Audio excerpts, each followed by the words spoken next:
Dad, we know that you use cannabis as a catalytic sacrament for your practice. Yes, that's right. Dad, you need to write a book on doing it. You know, in the Buddhist world, that's great, but you need to write a book about what you do. And here's how they put it. Welcome to Higher Spirits, a podcast of elevated cannabis conversations with me, your host, Lexi Kafka. Here we explore the powerful intersections of cannabis, spirituality, and mindfulness to better understand how to cultivate a conscious relationship with this plant. We journey with thought leaders and experts who bring a unique perspective on how cannabis connects us deeper to ourselves, our history, and the planet. Hello, plant fam, and welcome back to another episode of Higher Spirits. And today I am thrilled to sit down with author Will Johnson, who wrote the book Cannabis and Spiritual Practice, The Ecstasy of Shiva, The Calm of Buddha. And in this book, he draws on ancient practices where cannabis is central to rituals and traditions, arguing that when used mindfully, this plant can help enhance meditation and prayer practice by moving us out of the mind, by quieting the mind and moving us into the body. The book also provides really practical guidance, including meditation and sitting techniques, and also a series of guided meditations, audio meditations that come with the book that you can listen to for your own practice. And at the time I encountered his work, I was already a few years into my spiritual journey, and I had already experienced some pretty profound awakenings with this plant and had been incorporating it into my yoga practice, but without much guidance. So this was the first time that I encountered someone actually articulating what I had been intuiting for a while, a meaningful, modern, and informed way of integrating cannabis into a spiritual practice. So Will's book not only validated my experience, it also opened the door to a more intentional and meaningful way for me to integrate this plant into my life. So getting into what we discuss here on the podcast,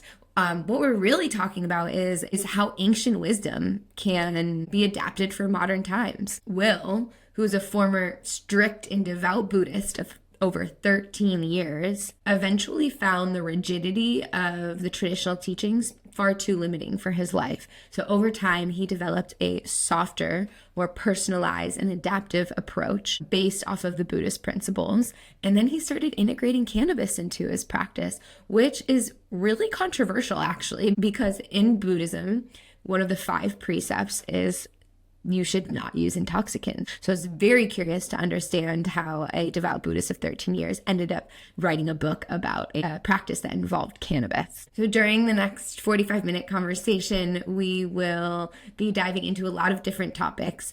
We'll start with the historical use of cannabis in Hindu traditions, including its connection to Lord Shiva, or the Lord of Bhang, or the Lord of Ganja. And then we also talk about one of my favorite topics, which is somatophobia. And Will defines this concept as our culture's fear of soma, or feeling good, or fully embodied within our bodies. And I like this concept so much because I've really felt it in our culture. You know, that ingrained belief that if something feels really good, then it must be bad for you. Yeah, that is such a remnant of our puritanical past that I just don't think is serving us any longer, because honestly, I believe there's so much divinity and bliss. And if we can follow what helps us feel embodied in our bodies, that it can lead us to some beautiful places. In general, I love how non-dogmatic Will Johnson's approach to spirituality is. And especially when it comes to cannabis, he echoes my personal belief that this plant isn't for everyone. And just because you use it doesn't mean you're going to have an awakening or a spiritual experience, and that you also don't need it to have these more conscious experience or awakened experiences. It's very possible without the plant, but for some people like Will and myself, it can be a profound catalyst for deeper spiritual connection. Through our conversation, we examine how spirituality can often become very rigid and dogmatic, which can turn a lot of people away from these practices in general, which is why our modern times call for a more adaptive and fluid approach, which is a beautiful example of feminizing consciousness. And actually, the whole concept of moving out of the mind and into the body and into a feeling state is a beautiful example of feminizing consciousness. So after about 45 minutes of us discussing all this history and practice, I thought it would be really great to actually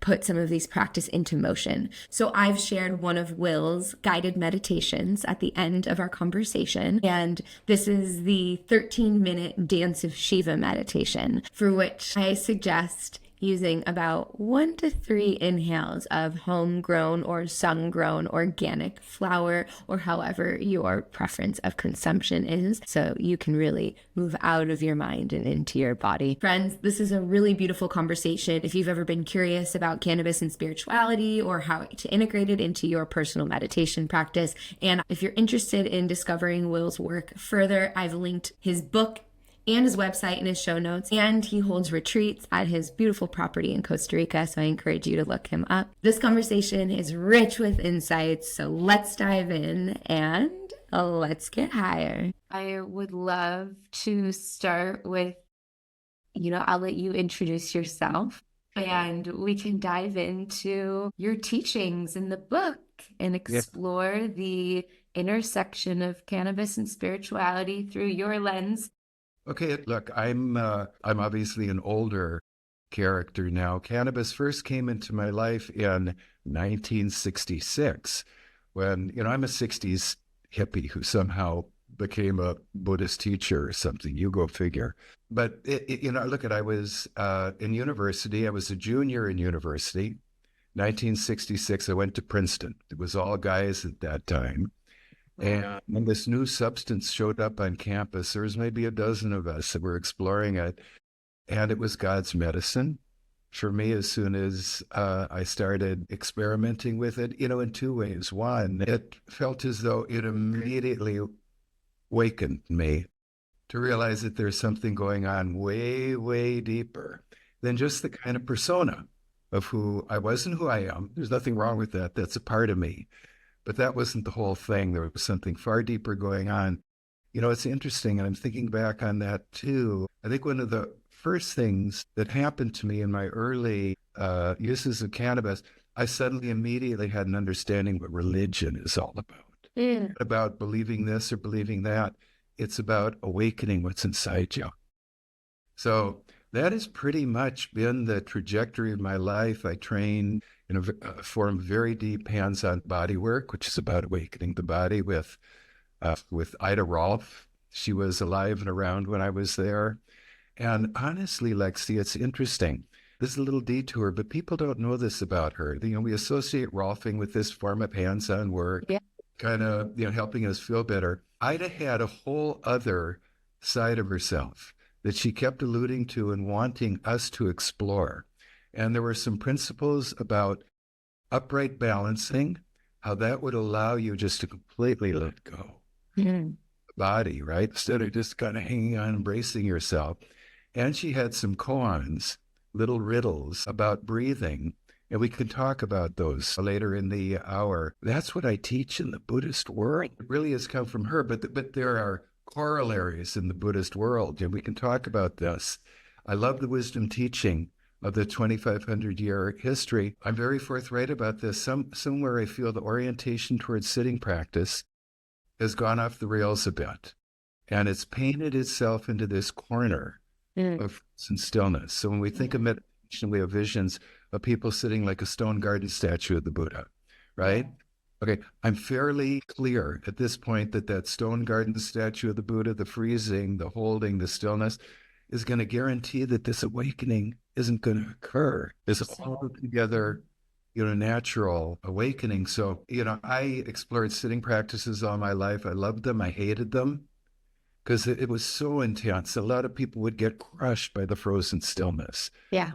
Finally, I'm someone who did come alive in my 20s through cannabis. I became a good Buddhist boy for about 13 years until I woke up one morning. I realized I wasn't happy. So when good Buddhist boy, no intoxicants, so no cannabis. No, I had hair clipped to my scalp and no alcohol and no eating very pure and no cannabis. And it just didn't feel right. It felt that I was actually, in a sense, impeding the trajectories that was fortunate enough to have opened in me during my 20s. And I look back on that time, Lexi, and it was with an entheogen of some variety, often, small amounts of cannabis. I had just an extraordinary opening through some of these principles that we're going to talk about, because what I came to is that the Buddhist teaching coming over from Asia is almost entirely and largely oriented towards what we conventionally call mind, about concentrating the mind, focusing the awareness, okay, on usually a small part of the body. I'm quite clear at this point that cannabis and the other entheogens in small amounts don't work for those practices. But for the practices that are about really awakening the body and liberating the breath, for many of us, they work very well. Now, I say 50-50, my students. 50% of them are what I call pure land. No, yeah, kind of like how I was, vegan diets, caffeine, alcohol, no substance. And they do that with these body awakening and breath liberating practices because it works. And the other 50% are what I call my Ganja Sangha, students. And yeah, at the start of practice, just like it was done we have the great Hindu god Shiva, and down to this day with the Shiva sadhus in northern India, they'll begin their practice, they invoke it, Bom Shiva, and they start doing their yoga practices. Yeah. Could you actually tell us, for people who were listening who aren't familiar with the Hindu deities and Shiva, could we talk a little bit about Shiva and the history and who he was, and this body practice and embodiment that he's come to represent? Yeah. So Shiva, I'm pretty sure he was a real life human being, because the story of his life, if the ancient bards were going to concoct a story of some kind of extraordinary god, that would not have been his story. As he was someone, his band of friends, his characters, they were a little rambunctious, a little bit of partier. They were rowdy, they were rambunctious, they were cannabis users. And the whole story about Shiva is that I have a copy of an Indian miniature, Shiva and Parvati, his partner, his wife, where they are making bhang, which, if you've been to India, bhang lassis are kind of a yogurt drink with cannabis in it. And my understanding, legends down to this day, same thing, that Shiva would drink bhang, he would come to standing, he would feel energies, what I call the shimmer, explosive shimmer awakening in his body. And then that energy would just start moving his body in ways that he personally wasn't initiating. You just surrender to the energy, and it moves you. Now, look, that's what happened to me. I'm sure something similar has happened to you. I talk to a lot of people more your age who've had really extraordinary openings at 3 o'clock in the morning at a rave. Wow. All of a sudden, they're moving and they're being moved, and their consciousness totally shifts. And so, Shiva, Parvati is the princess of a king and a queen, and here's Shiva, he's kind of wrong side of the tracks character, right? And they show up for the wedding, and he brings all of his character friends, and they're all high on intoxicants. And Parvati's parents almost call the whole thing off, but they relent, and then it becomes this extraordinary story, onto which I think subsequently a lot of mythic dazzle is placed. But Shiva, in many ways, is the first pothead of recorded legend. It really describes a path of practices that is very close to what we're talking about. Body awakens. What do I mean by body awakens?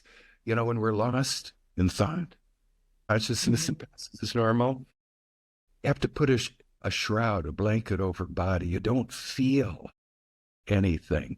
And those of us who are familiar with cannabis, one of the first beautiful things that it does, there is this vibratory, buzzy awakening through my body. So cannabis is a fabulous catalyst for, the awakening of this palpable, physical, shimmering presence.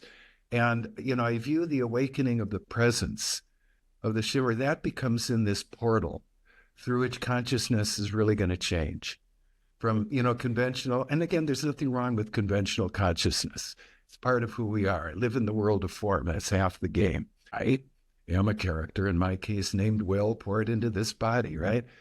But then there's this whole other dimension that's available to us as human beings, right? And the awakened body just kind of, there's a current, and we just kind of pass in to the great wide open.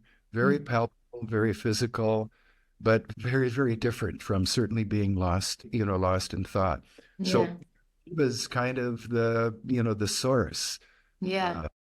Which is interesting that I love how you talk about cannabis as a tool for embodiment, because so often in common culture now, it's actually talked or projected on as something that detaches us or dissociates us from our bodies, which I've never associated. I have never experienced that. Maybe like 100% sativa in a sterile environment might do that. But for me, it was always body awakening. Probably what I prefer would be a hybrid that is a bit sativa dominant, but not full sativa, not full indica.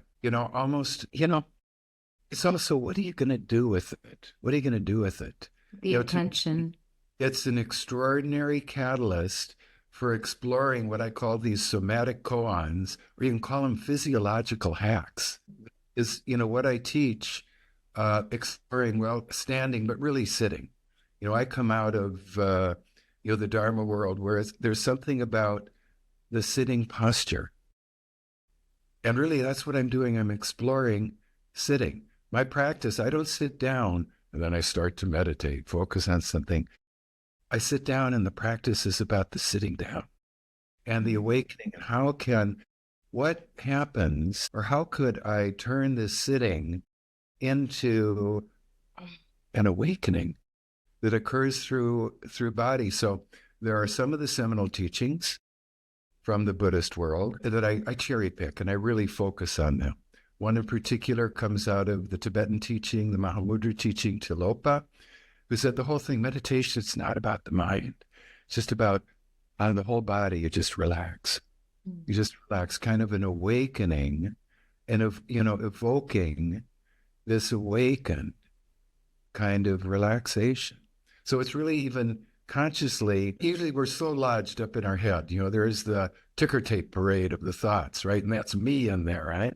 And so I'm up, literally spreading the awareness through the body. I call it sending out invitations to, every part of the body. And, there is that shimmer. And as soon as it accepts the invitation, ala talopa, immediately, I just meet it with a gesture of relaxation. Just letting go through the entire body. Now, that is certainly one of the premier physiological hacks. If I'm going to get high, I do a lot of things. I'm a musician. I play a lot of music. I write. That's right in my, in my noggin. These formal practices of opening into this whole other dimension. It's a birthright place available to human beings, but mostly within our culture, we resist going there. Yeah. Which brings me to actually one of my favorite quotes from your book, which I would love to read, if you don't mind. I want to hear which one it is. And it'll bring us into this kind of, like you said, this resistance that our culture has against going into the body. And my favorite takeaway from your teachings is, I'm not going to spoil it yet, I'm not going to say the term, but is this term that you've put to this concept of the fear of feeling into the body. So one of my favorite quotes is, cannabis wakes the unfelt body up. It powerfully stimulates awareness of the body as a field of minute tactile sensations, vibrating, shimmering, flowing, buzzing. It stimulates the current of the life force, which can be felt as waves of tactile sensations and energies spreading through the entire body. It shifts awareness away from the mind and redirects it back into the body. It exposes the resistance and the tension of the somatophobic body and offers in its place the possibility of an alternative, highly embodied consciousness based on the conscious relaxation of those tensions. Wow. That's really good. I mean, I was getting kind of cool shivers and a little Who wrote that? Yes, that's the practice, and that was the term. I probably came up with that originally in about the 1970s. That the culture that we live in is somatophobic. It's phobic of this kind of awakening of the profound shimmer and the consciousness that arises naturally when body is totally awakened.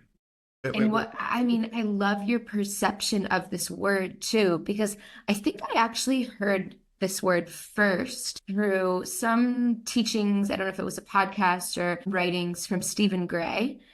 And I first interpreted it as soma, from the Hindu tradition of it being a mind-altering substance. And I was like, oh yeah, people are afraid of mind-altering substances. They're afraid of the substances, the God-given substance. Yeah. But then when I read your book and this is your concept that you've birthed into the world, and I really understood it. I'm like, no. It's actually the fear of the presence of our body. It's really the fear of the presence of the big awakening. So it's interesting. I've thought about that a lot because you get in, I think, the Vedas. There's a lot of statements, and then I ingested soma and, God appeared. Or I went to, and I know in the probably the late 60s and the early 70s that there were many psychedelic researchers that were, crawling around the Himalayas and the foothills, searching for this substance. Say, come on, let's find it. It's clearly a plant. It's clearly a mushroom. And nobody knew anything about it. Right? Which does not mean that there still isn't a substance involved. And then, it was fascinating to me, the history as you get I guess people up in the Russian steppes and the climate changes, and they all have to gravitate south. So you get the areas that go down into India, and they up this mystical awakening, and there was something that they were using, right? Then you get from that same source people going over to Greece, and for them they have the same word soma, but it's not about a substance. It's about what you were just reading there. It's about this you feel it. It's an experience. It's awakened, palpable, vibratory. Yeah. I mean, we hear somatics now, somatic training, somatic therapy. It's a very popular word. Absolutely. Yeah. That's really interesting. But yeah, that's what a lot of it is. For, hey, look, I had my early life, then I decided I got to be a good Buddhist boy, and then, that isn't going to work. And then I get invited into the Buddhist world. Why? Because, what happened for me after I did many, many retreats, I decided, and they were body awakening ones, but they were so still and so frozen, you just get crushed. And I just wanted to start doing practices on my own. So mostly through the 70s, 80s, and 90s, I would just go into self-retreat. And it was then in those retreats, I saw you got to come out of this frozen stillness. You have to play with upright balancing, the vertical axis. This is another key place of play in exactly that, what I'm watching you do. Imagine this. I used to, as a kid, I'd hold a broom upside down, balancing it on my hand, Remember you do that? And there's that magical place that just floats there, right? There is something about the vertical axis that suddenly alters how, we're not going to float in the sky, but it alters how I experience gravity. Yeah. And I think of that vertical axis kind of like an imaginary friend that I'm just going to dance with and play with. So the first thing that I do with students, somatic koan physiological hack number one, as I sit down, I'm just going to play with from the coccyx all the way through my torso, up through the top of my head. What would it be if I were just sort of floating in the gravity rather than racing against it? Well, the first thing that happens, everything starts moving, become almost like a fly rod. It's natural. It just happens. The sitting bones in meditation, most meditators, they sit down and the pelvis and the sitting bones might as well be tent pegs. You're just totally still there. And so much pain. Just even starting, it's even like a back and forth or a figure eight, you feel the lengthening up through, the whole of the body. That's what lets you start to relax. Number two. And then you can even enhance that by what I call it, sending out invitations, because the sensations are here. It's not like I, in my mind, am going to put my awareness in a part of my body and observe sensations. That's nothing to do with that. It's just this awakening. And then the third koan or physiological hack that I love exploring in sitting posture when I guess I'm meditating, but meditating for me is almost like a dance, but spontaneous, upright balancing. It's really acknowledging that in this condition of deep relaxing, everything moves. There's a natural movement. There is never conceptual point. There's never a frozen moment. We are in constant motion. Constant. Yeah. And, it's interesting because it's only just been recently, because I would talk about that, I'm a kid and I'm balancing a broom upside down. There's that magical moment. And I saw that I probably viewed that as kind of an ideal place, and there's no such thing as an ideal place. Upright balance, it's balancing. It's not a fence post. That's sterile. That's dead. And, if you put a hand out, right, and you're balancing an upside down broom, that hand is moving constantly. So it really is this approach to meditation. It's like a play of spontaneous motion, awakening. Yeah, learning that was such an invitation of self-acceptance in my personal meditation practice, because I was one of those people who I was like sitting still. I'm like, can't do my body. It wasn't its natural. I would like fall forward and then I'd want to get back up and then I'd go like this. And it was like this constant jerk. And I would want to move back and forth. And my teacher was like, stay still. No, I didn't. And to hear that invitation was really beautiful because it felt inherent in my body. That's how I found the meditative state, was through, it's just subtle movements. It's natural. It's kind of like you're floating in a sea of gravity and everything is just, very light. I did a podcast a while ago and someone at the end, they said, well, Mr. Johnson, I really get how that what you're offering here is different from the orientation to sitting that's coming over from Asia. And then they said something, could you leave our listeners with one little nugget? What's the most powerful thing that you offer? And I'm trying to think, and you know what I said, Lexi? I said, I think the most powerful thing that I do, I give people permission to let go. That we're not having to mold the dough of our being into a cookie cutter of what an upright sitting is. And you know what I'm also very, very keen on at this point is I believe that what we're doing here is sowing seeds that I hope will grow into what is a uniquely Western form of Buddhist practice. And what I'm getting at is that every time this teaching has moved into a new territory, well, what's going on in the new territory? And that becomes part of the practice. Yeah. Right? So, and there haven't been that many migrations. There's a little bit of a detour, but if you follow me, I have this vision of the gentle Chinese monks. They're very gentle. They go over to Japan and they encounter the samurai.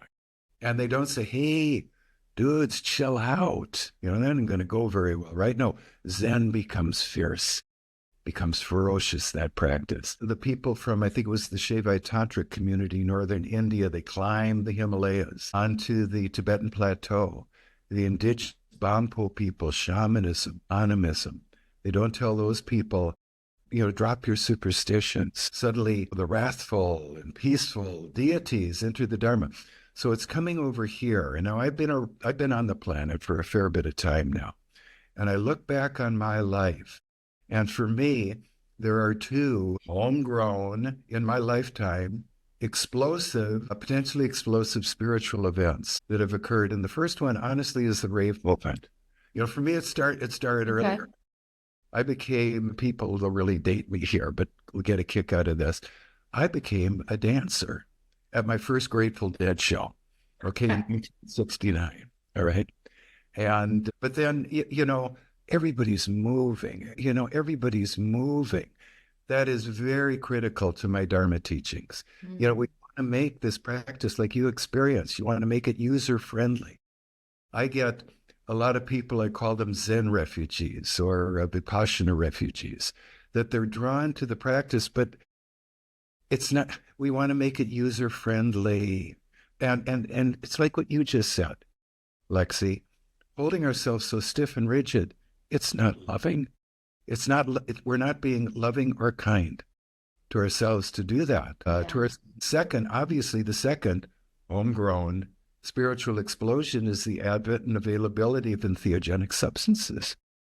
So are those coupled as different events in your mind, like the rave movement? Because the rave movement was inspired by entheogenic substances. Absolutely. I first opened to, my God, there's this place, just like the stories of Shiva. You stand up, and if I'm playing with what I call the line, even though the line is constantly motile, there's a place I can feel myself in my body. It feels I'm completely letting go and something starts awakening. I don't have to hold it because I'm playing with balancing, right?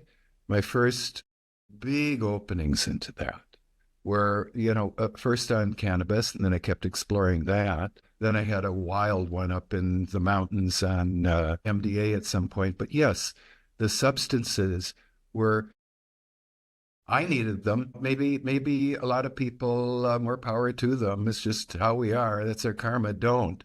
But I certainly did. And it was extraordinary. And I just am really grateful to myself every day of my life that I gave myself that much permission. Absolutely. I feel that way too. That braveness to explore and acceptance, like you said. And I think these substances are growing in popularity because we need them now more than ever, but also they've been around for thousands and thousands and thousands of years. So I love your sharing of the practice of fluidity and, like you said, becoming user-friendly. And I think that's one thing that the cannabis plant really allows us to do. And these plant teachers and theogens in general is allow us to realize the medicine is within ourselves. Within ourselves. It's all here. We just have ourselves permission. Yes. Let go. We're not doing anything. It's just, I let go, and there's this feeling presence. And oh my God, there's a force. It's like a current. I just want to share this one too, because what I'm teaching is meditation. First of all, you just start letting yourself move while you play with upright balancing. Then maybe you remember, okay, we're going to shift gears from a consciousness lost in thought to one present in awakened sensation and body. So I'm just going to remember to take my awareness through my body and send out invitations. It's okay. Come back from, you've been out in the exile, land of the unfelt. Now you can feel it, and then relaxing things. You're really realizing everything moves. Well, we got into that in the first koan, but in the third koan, the culminating instruction from the Buddha on breath. It begins with what everybody's doing. As you breathe in, remain aware. As you breathe out, remain aware. And it also says, this is interesting, Lexi, do that at the front of your body. Focus on the front of your body. So that a lot of Buddhist practices with breath, they're just focusing on the nostrils, like a watch person. Air goes in, air goes out, you can feel it, or the front belly wall, right? They're wonderful practices. They calm and, awareness, be aware. It's a mental faculty, okay? Most Buddhist practices that work with breath both begin and end with that instruction. That is not where the instruction's at. A few short sentences later, and believe me, I've been wrestling, dancing, playing, struggling with this one 40 or 50 years. The Buddha says it's an altogether remarkable statement. As you breathe in through your whole body. As you breathe out through your whole body.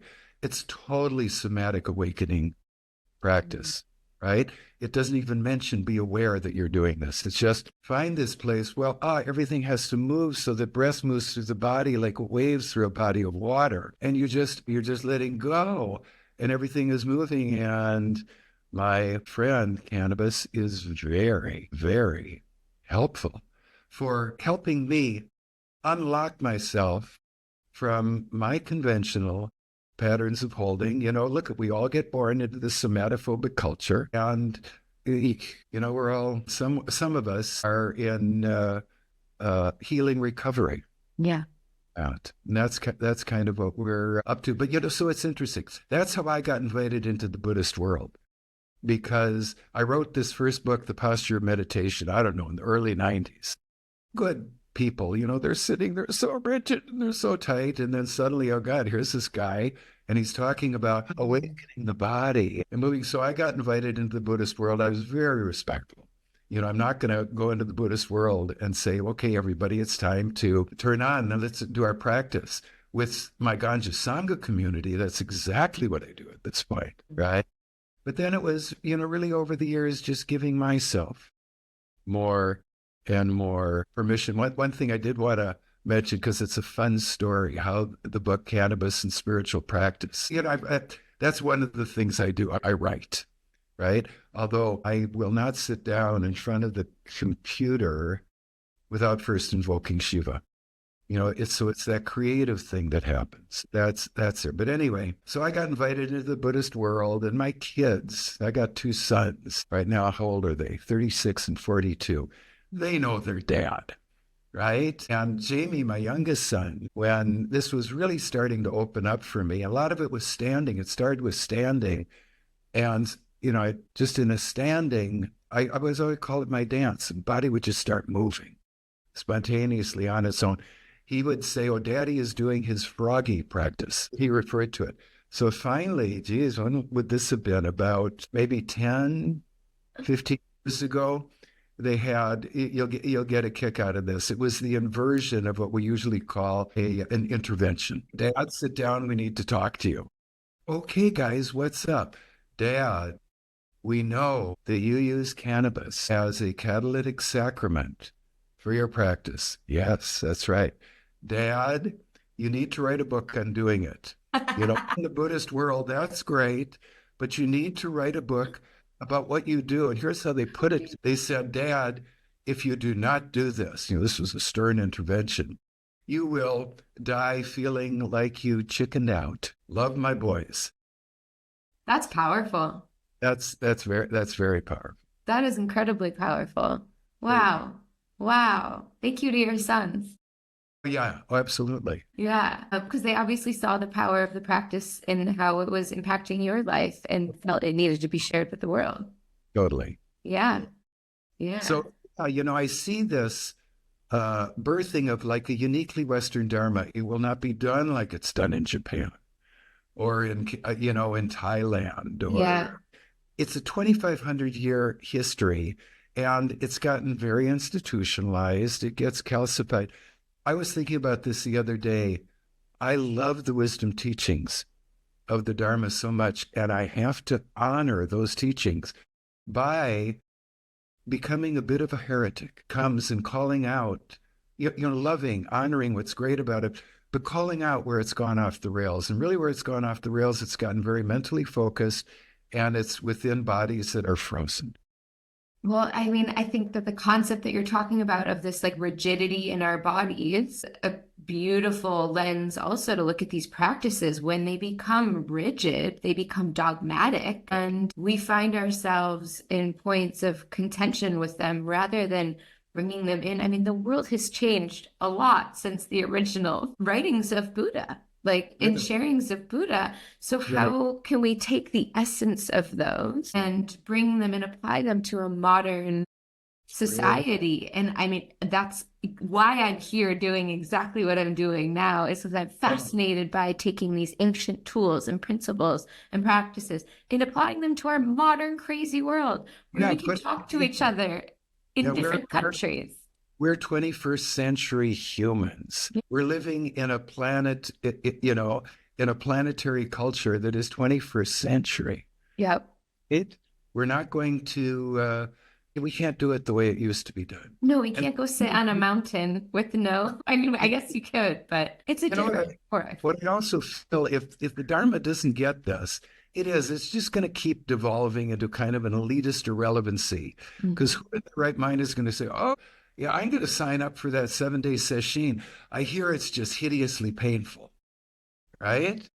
That ain't going to happen. Now, look, the Dharma brings these practices, and what I'm talking about, it makes their time on the cushion immeasurably more comfortable, and also takes us far deeper, far quicker into the revelatory realms, right? But there's still layers of deep holding that come up. Then it's okay to feel that. That I can do is give myself permission to experience what's real right now. And then, there's these sensations that want to awaken. Yeah. Hallelujah. Bring them on. I know. And in the book, you actually shared your modern interpretation of the 5 Buddhist precepts. Yes. Yes, actually. Yeah. So I like those. I remember doing that. They were cool. They were cool. I have them here written out, actually, because I love them so much. And in the last one, which is, usually avoid all intoxicants, which is this huge contingency between people who like to use cannabis or anything. I mean, lots of plants can be intoxicating. The last precept is use no intoxicants. That's why most Buddhists, like you said, don't use caffeine. They don't drink alcohol. They don't use cannabis. And you transform that put into your body only what feeds and nourishes your body and soul. So it's allowing ourselves to have complete autonomy and ownership over what is good for our bodies. Because what is good for me might not be good for you. And what's good for you might not be good for me. Yeah. Conversation the other night. Very cool guy. 33 years.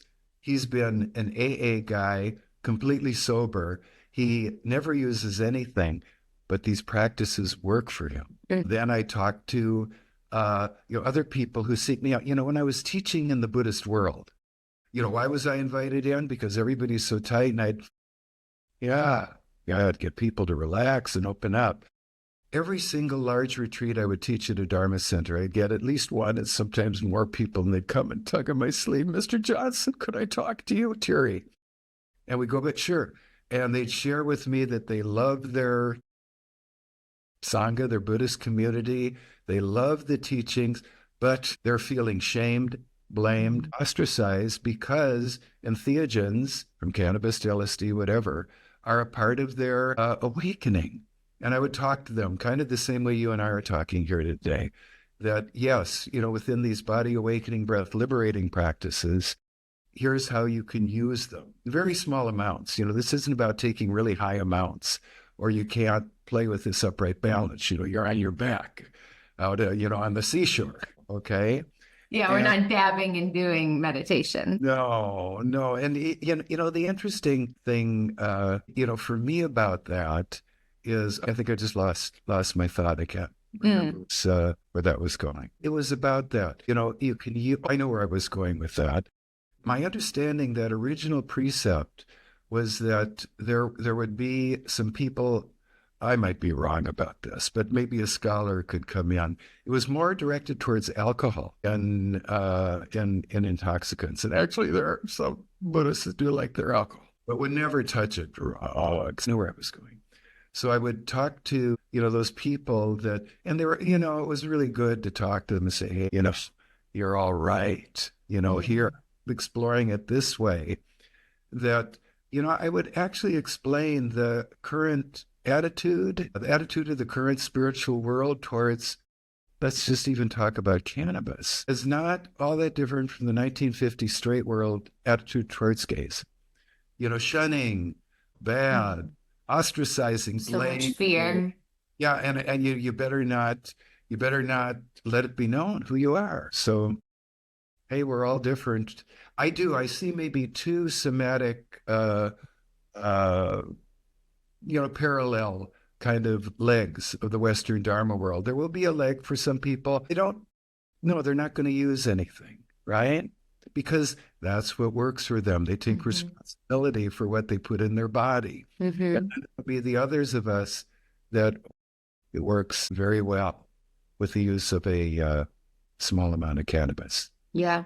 Yeah. Small amount too is, it's something I always talk about. Yeah. And you talk about that in your book. You're like 1 to 2 puffs, not a lot. And when I facilitate 1 to 3 inhales. I really believe, especially with the high potency product that's on the market now, you don't need a lot. You also don't want it because, there are the people that don't use anything.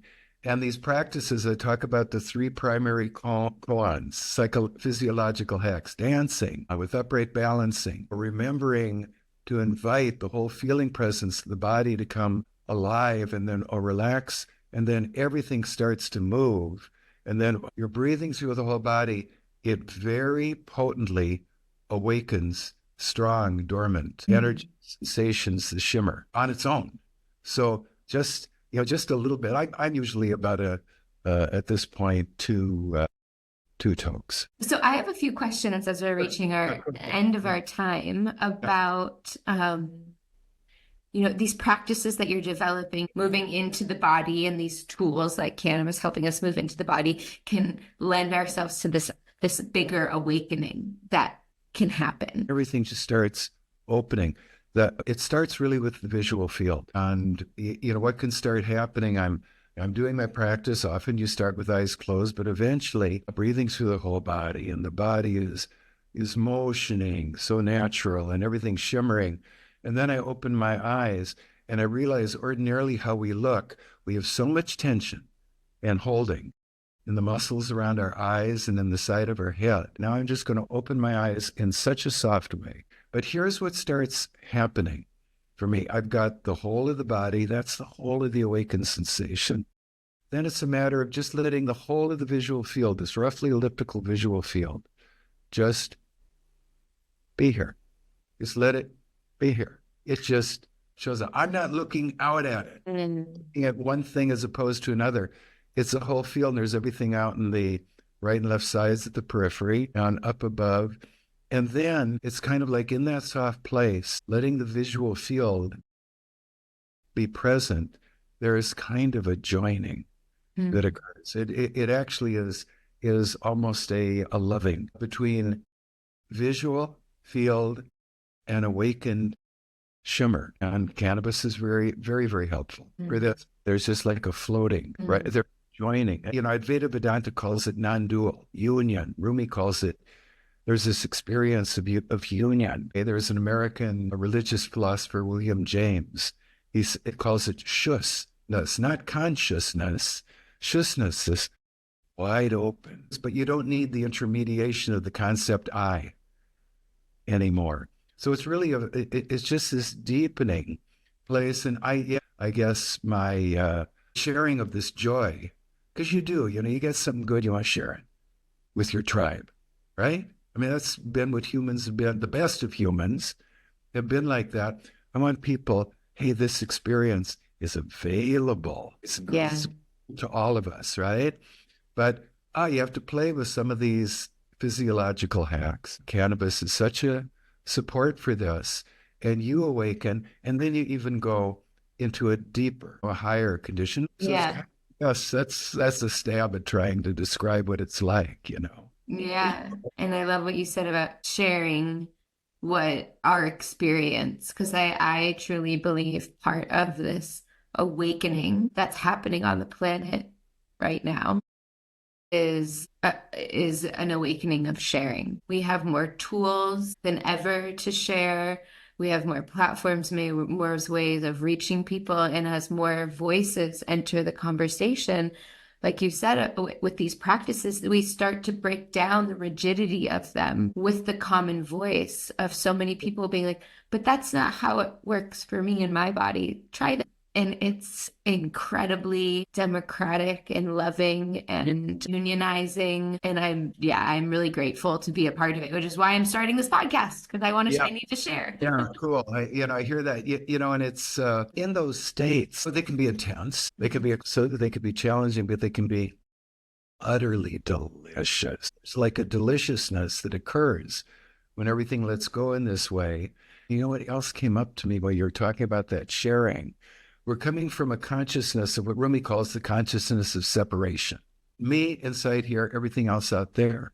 And what I just talked about, there's this other way of experiencing the relationship between awakened body and the universe. They start, it's like almost visual field. I totally soften around my eyes. The breath and visual field just goes right in, right through me. At the same time, the shimmer is just expanding right out through the visual field. We're literally sharing ourselves, becoming participants in this other dimension of holism. Just by being our true essence. Absolutely. Yeah, I love that. I love that. Yeah, you don't necessarily have to create a podcast or write a book or write multiple books, like you said. It's truly just by living in your power that you're sharing that frequency. So, I often say that this awakening, when really the energies wake up, the evolutionary energies, that's what Ida Rolf called them, sensations, the shimmer, when they start waking up, they're big and actually too big for a single body to contain, to stay miserly about. That's me. That doesn't work. And you just literally start feeling this expansion. Yeah. It expands out everywhere. We're all part of this magical, beautiful soup. Yes, we are. Yes, we are. Flavored for some of us by cannabis. Yeah. I'm very grateful that, like I said, cannabis came into my life. I was probably, 19, 18? So I'd had a lot of kind of very good classical education under my belt. And it was very clear this was God's medicine. Yeah. But then it's really interesting to hear your trajectory too, because I think a lot of people, when they think of those who use cannabis regularly, they're potheads. They've probably been smoking their whole life. I actually know in my experience, I was exposed to it at a young age, but I didn't come into liking cannabis very much until I was in my later 20s. Really? Yeah. I love to hear that you also you loved it immediately, but then you took a step away from it to experience I what did. life was like without it. I did a Goenka Vipassana retreat. That's very, very body oriented, and it was very powerful. It's passing awareness through the body, observing sensation, but it's so still that a lot of people just get crushed. But I knew that there was something there.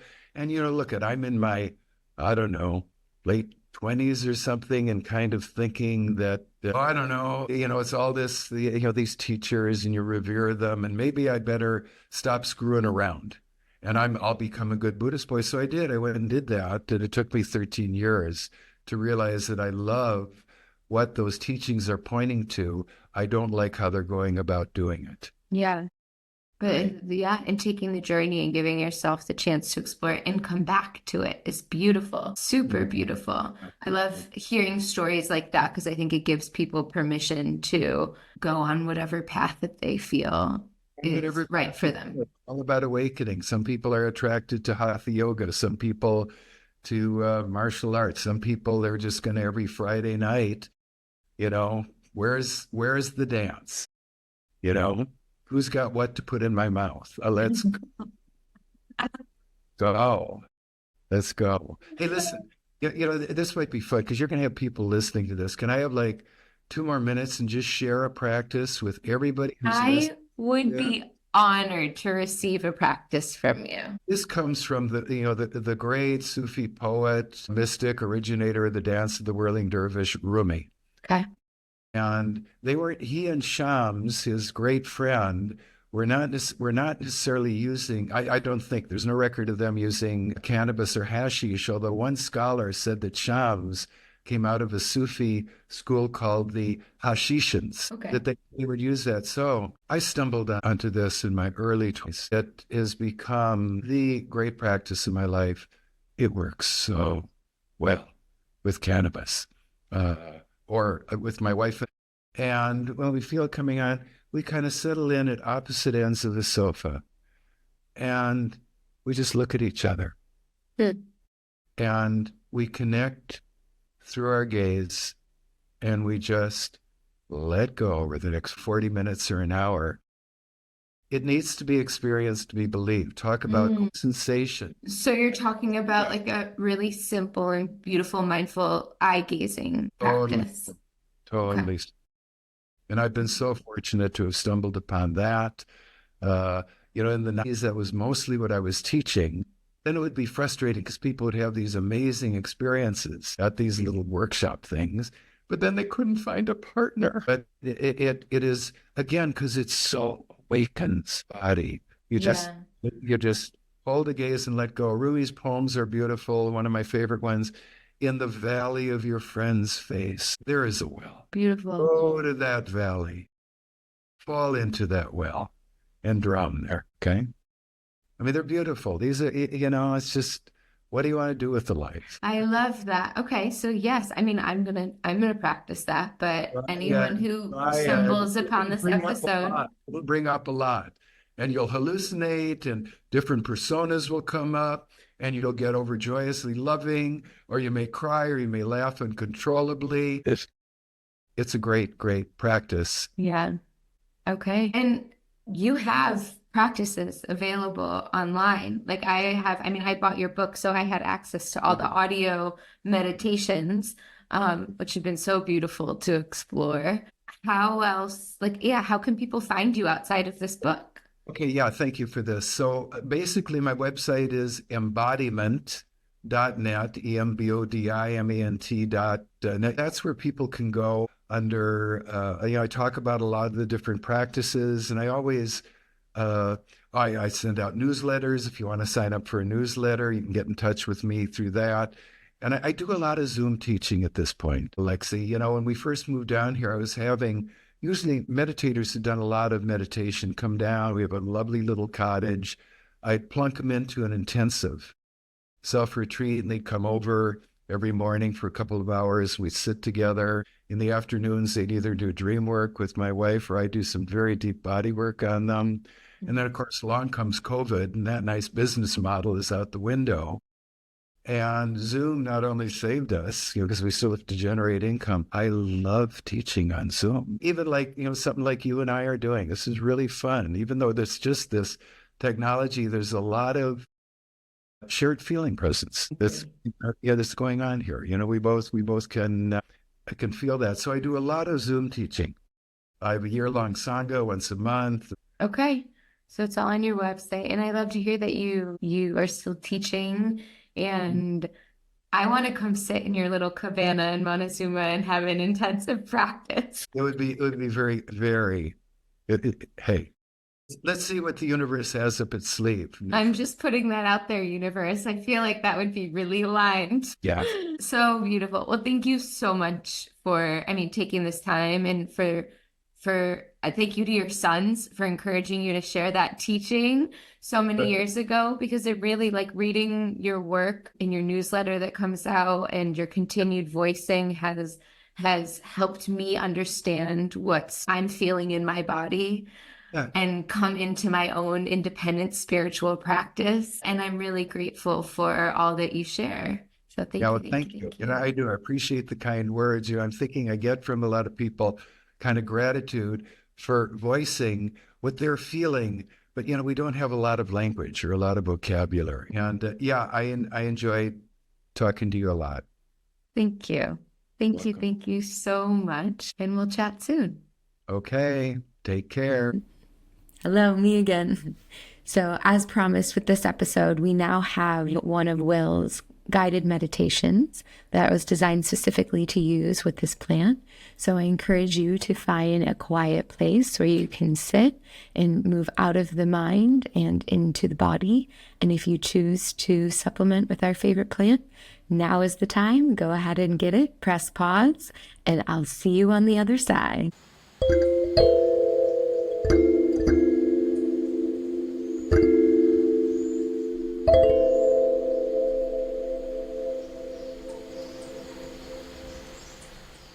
The Sutra of the Dancing Shiva. Bom Shiva. Come to standing. Let yourself balance on both legs, just like a tree swaying in the breeze, swaying slowly back and forth, just swaying. Let yourself hear everything that's here to be heard. Let yourself see everything that's here to be seen.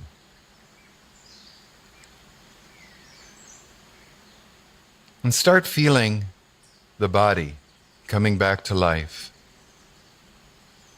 Sensations start humming. Energies get stimulated. Your sensory fields become heightened, and you're just swaying back and forth.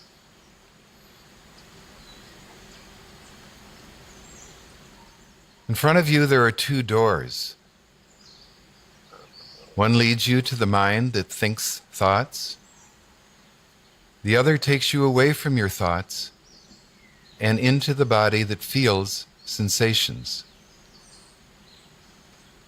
Without discrediting the consciousness that thinks thoughts in any way, just choose the second door for now. Go in, wait, and just receive whatever it is you start feeling. Whatever you feel first is the doorway. And all you need to do is walk through right into the sensation. Let the sensation radiate. Let it flourish as it is. Any embellishing of the doorway, somehow thinking that it should be different from what it is only going to block your entrance through. So start from exactly where you are, walk through the door, and then just allow whatever wants to start happening to happen. As soon as you feel something somewhere in your body, welcome it. Relax into it. Open to the sensation. And then watch as it starts changing and morphing into something else, very organic. Maybe the texture of the sensation will change. Maybe it will build. Maybe it'll feel as though you're dropping deeper into yourself. Maybe you'll have a sudden insight. Or be faced with a chronic dilemma. What wants to emerge in your body right now, having invoked Shiva, when you walk through the doorway of sensation? Relax, feel, and yield in this way.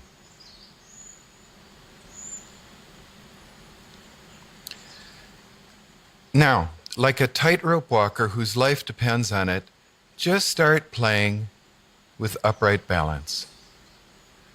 A shaft of sensation can be felt to run through the vertical axis of your body, and playing with balance, just playing with balance, releases blockages to this shaft layer by layer by layer.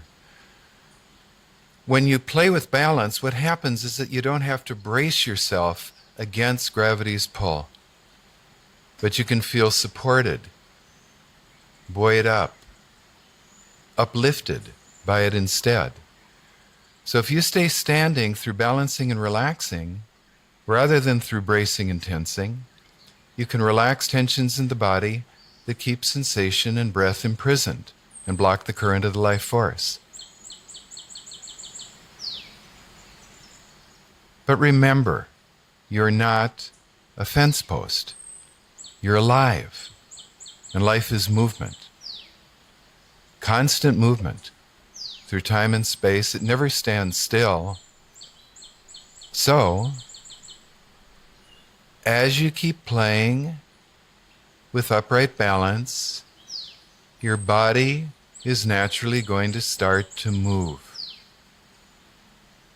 Now, you won't know how you're going to move until you do, until you just respond to the feeling presence. Feel how and at what pace it wants to start moving you. Let this swelling flow of sensations, like tides in the ocean, be the force that moves you. Follow the feeling. This way you ride upon the body's sensational tides. The more you let the body spontaneously move, surrendering to the current of sensation, an arm here, a leg there, a swoop, a dip, a yawning stretch, a forceful thrust, the more sensation just keeps flowing through movement, body stays alive, and you don't retreat back into the thinking mind. Just let yourself move. Like a cat waking up from a long nap, like a leaf in a stream, like the branches on a tree through which a wind is gently blowing. Ecstasy is stasis, a leaving frozen stillness behind and surrendering into movement. What happens to you when you're no longer the thinking mind but the moving body, when you're no longer lost in thought but lost in movement? Just keep letting yourself move.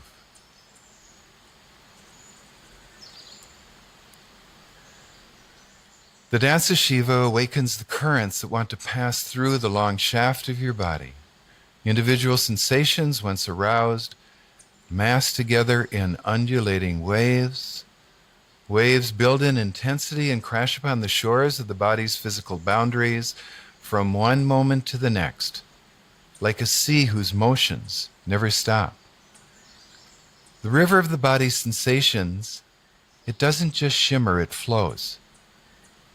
Building, subsiding, just like the flow of tides. The felt currents that get awakened are the handmaidens of evolution. So they ask that you keep yielding through calm waters and rapids alike. Let the currents move and move through you, trusting and knowing they're moving you in the direction of your healing, along the trajectory of your personal evolution.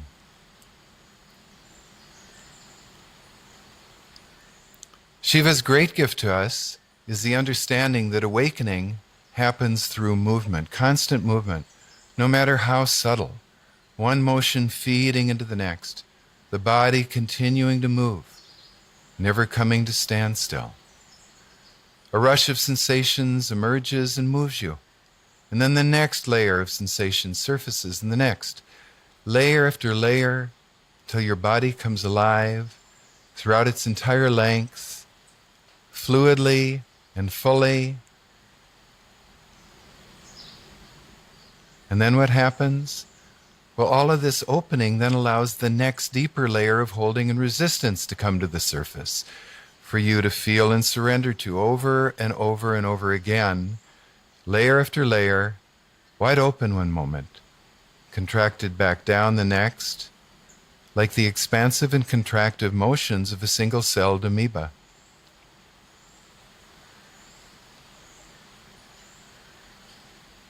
Once the body starts moving, you just give into the motion. The movement itself just keeps propelling you.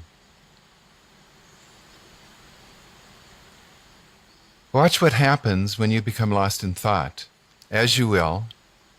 just as you mostly do, whether you've taken Shiva's sacrament or not, at those moments when you become aware that you've become lost in thought, this gets interesting. What's happened to the feeling presence of your body? Hasn't it receded again, back into the unfelt? Hasn't the natural expansive radiance of the awakened body become more contracted back down and into the physical body where it gets lodged as compressed tension? Hasn't your breath suddenly become shallower, more constricted? And then what happens to the thought when you remember to reawaken the feeling presence of the body? Perhaps you pass your attention through the body, inviting sensation to come back to felt life once again, to billow, to blossom. What happens when you yield once again to the current that wants to start moving you? Thought and sensation cannot coexist. When you keep the sensations of the body alive and felt, the conventional mind that knows only the language of thought, but is estranged from the language of sensation, has little ground on which to stand and proclaim the exclusivity of its perspective. The practice just keeps going on and on. Sometimes your sensations expand to fill the sky that large. Other times, it may feel like they're crushing you. But just trust the sensations, whatever they are. Trust in their cyclical nature. They expand, they contract, like the pulse of life itself. The expansions can be heavenly, the contractions frightening, but don't be scared. Know that everything is okay, whatever you experience. Trust the sensations and go wherever they're taking you. This is the dance. Riding the current of the expansion until it changes, riding the current of the contraction until it resolves, layer upon layer, constantly moving.